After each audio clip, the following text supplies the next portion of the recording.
Hello, my name is Catherine Drummond, and today's lesson in Casalguidi embroidery is on the raised stem stitch. The raised stem stitch is so tied in with Casalguidi embroidery that it's actually known as the Casalguidi stitch. This stitch can be used in a number of different ways. Traditionally, it could be used to frame other parts of the needlework or just as a spacer between different parts of the needlework. It's a really dimensional stitch, so it really adds a lot to a piece of embroidery. In this piece, which is called Rosewood Cottage, the door frame is created using the raised stem stitch.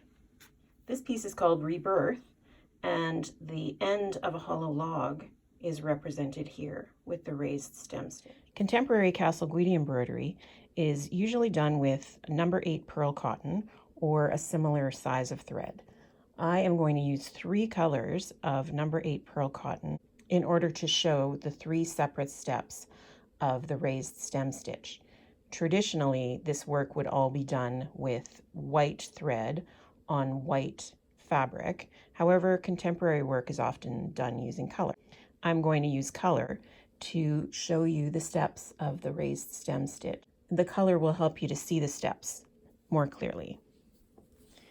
So to start with, I'm going to come up to the top of the fabric,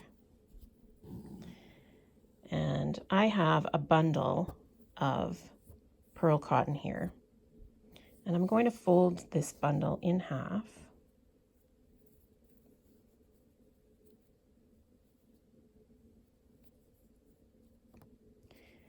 and come up through the loop with my working thread.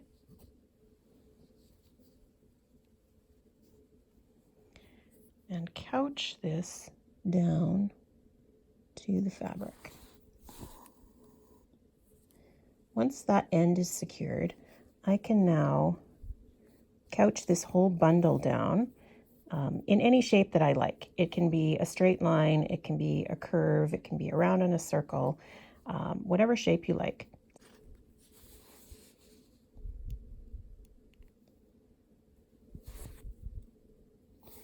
And as you couch it down, you will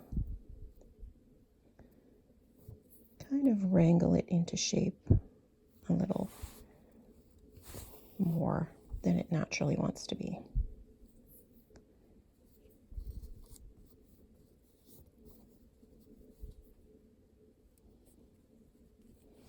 And these couching stitches don't have to be super close together. I'm making these ones about 1/4 inch apart or so. They can be even further apart than this.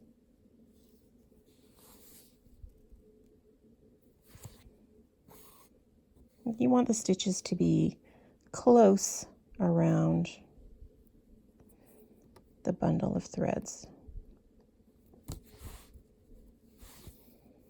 So almost coming out from underneath so you don't really see the ends of the stitches.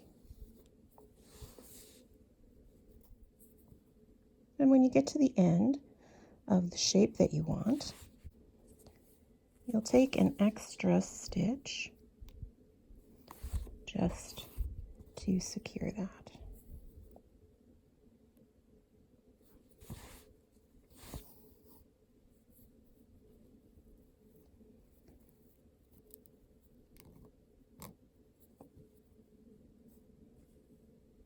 And then these ends can just be clipped away close to those 2 stitches. As you can see, we've got our couching down and cut off the extra thread at the end. Now the second step of the raised stem stitch is to satin stitch over top of your couched bundle of threads. And I'm going to use a little bit darker purple thread so that you can see this a little more clearly. Your satin stitches don't have to be really even. If some of them crisscross over top of each other, well, that's okay. I like to start a little ways away from the end and then go towards the beginning end. That way you can scooch in that little bulb of thread and make it more even with the rest of the bundle.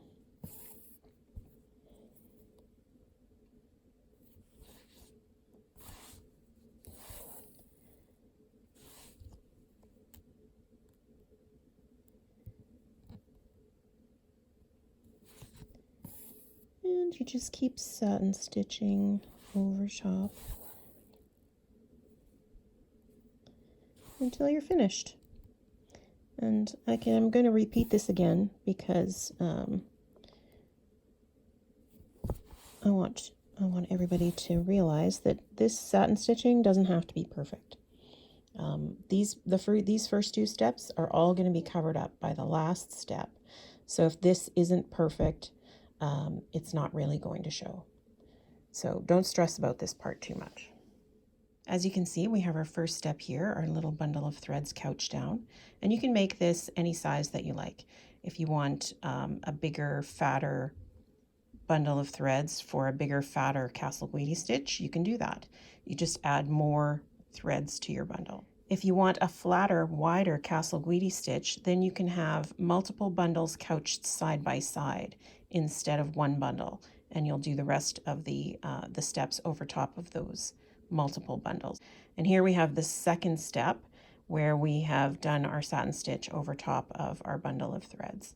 And this one here is exactly the same as the second one, but what we're going to do is we're going to do the third step over top of this bundle. So the third step involves stitching foundation stitches over top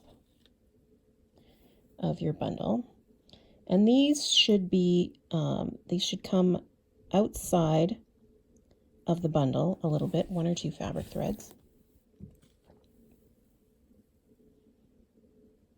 and you don't want them to be too tight.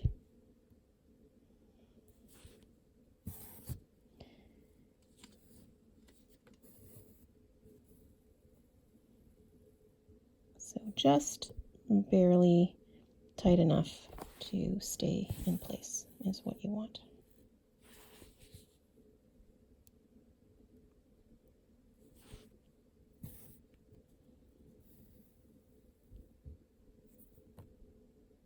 And I have these about 1/4 of an inch apart or so. You don't want them too far apart.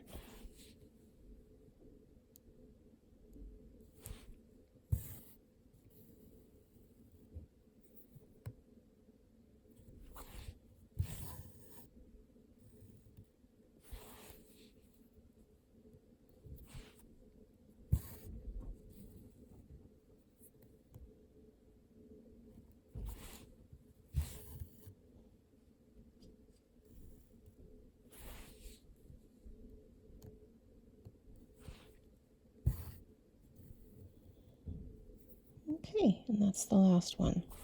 You want the first one and the last one to be close to, but not right at the ends of your line of couched threads.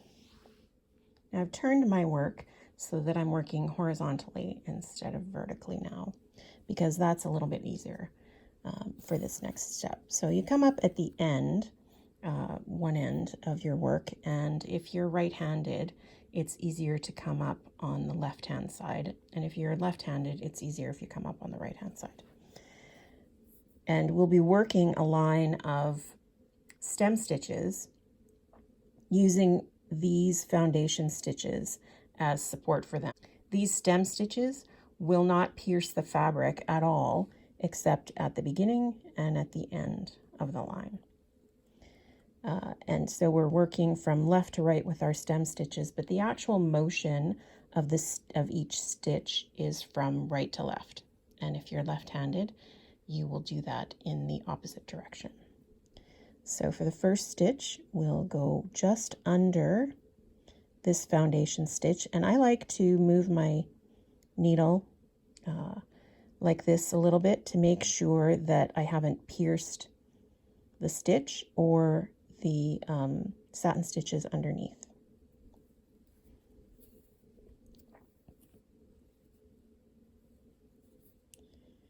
And we'll do the same with the next foundation stitch.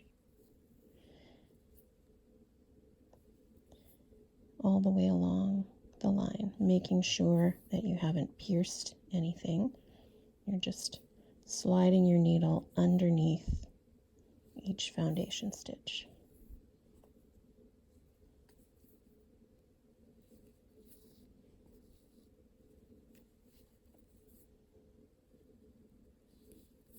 And you don't want to pull these too tight, but you also don't want them floppy. You'll kind of learn the tension as you do your first one. And as with any other stitch that's unfamiliar to you, I do recommend that you practice it before you put it on your good work. So now I'm going to plunge down at the other end. And that is the first line of stem stitches. And you can see it looks kind of wavy across the bottom here. Doesn't really look like much yet. Now we're going to come up at the beginning again and make another row of stem stitches all the way across.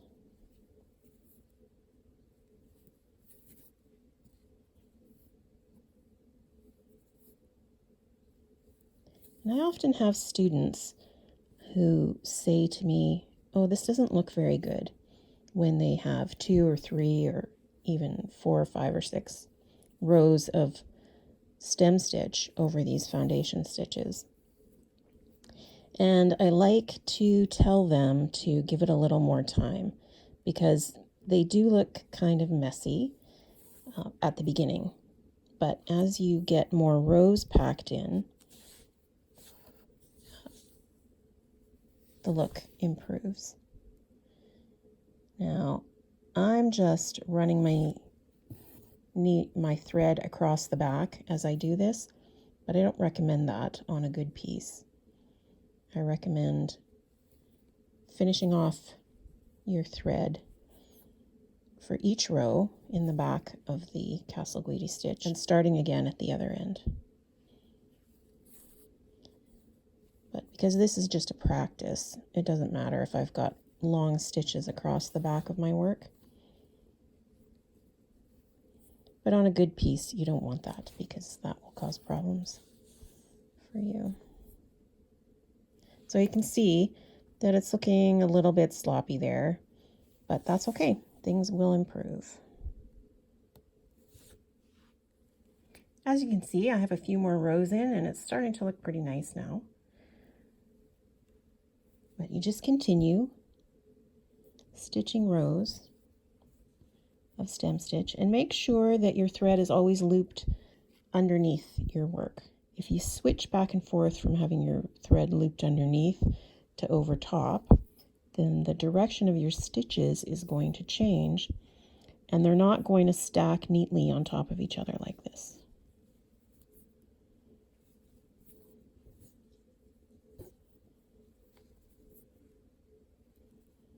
So just keep making rows until you really can't make any more rows. And that's when you know that it's done. And I like to use my needle to push the previous rows down. That helps them to stack more neatly on top of each other. And here is our completed Casalguidi stitch. You can see how beautifully dimensional that is. It really raises up off the fabric. Step 1, step 2, and beautiful step 3. As you can see, you can't see anything of the first 2 steps. So when I told you that you didn't have to worry about this being perfectly even, or even this part being perfectly even, you really don't, right? So if you'd like to tell me what you'd like to do with the Casalguidi stitch, leave a message in the comments for me, and happy stitching!